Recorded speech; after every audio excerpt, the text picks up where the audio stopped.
Hello दोस्तों, मेरा नाम फरहान है और आज मैं आपको एक कहानी सुनाने जा रहा हूं। ये कहानी हिंदुस्तान की उन करोड़ों माओं की है, बेटियों की है, उन बहनों की है जो अपने मुस्तकबिल को संवारने के लिए अरमानों के पंख लगाकर रोज अपने घरों से काम पर निकलती हैं।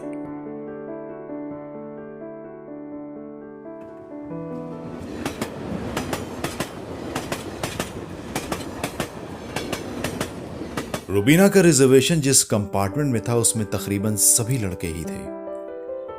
टॉयलेट जाने के बहाने रुबीना पूरा कंपार्टमेंट घुमाई जहां उसे सिर्फ 2 या 3 औरतें दिखी।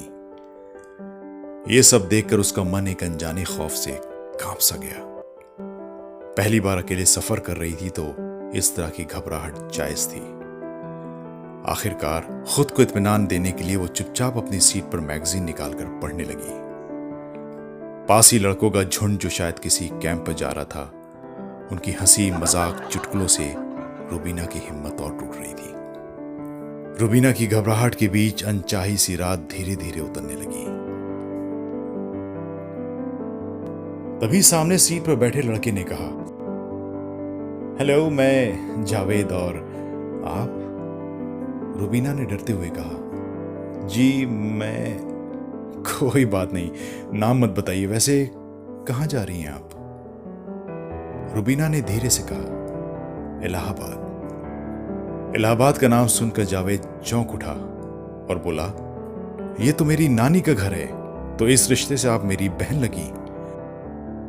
और फिर इलाहाबाद की बहुत सी बातें बताता रहा, अपने नाना के बारे में, अपने मामा के बारे में जो फौज में एक अच्छी पोस्ट पर थे, और ढेरों नई पुरानी बातें।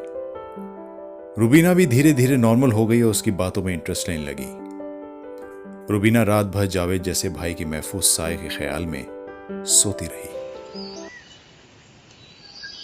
सुबह रुबीना ने कहा, लीजिए मेरा पता रख लीजिए, कभी अपनी नानी के घर आइए तो मुझसे मिलने जरूर आइएगा। कौन सी नानी का घर बहन? वो तो मैंने आपको रात में डरते देखा तो मैं झूठ मूठ के रिश्ते करता रहा। मैं तो पहले कभी इलाहाबाद गया ही नहीं। जावेद की ये बात सुनकर रुबीना चौंक उठी। बहन, ऐसा नहीं है कि सभी लड़के एक जैसे होते हैं कि लड़की को अकेले देखा और दोस्ती का हाथ बढ़ा दिया। हम में भी वो बाप और भाई होता है।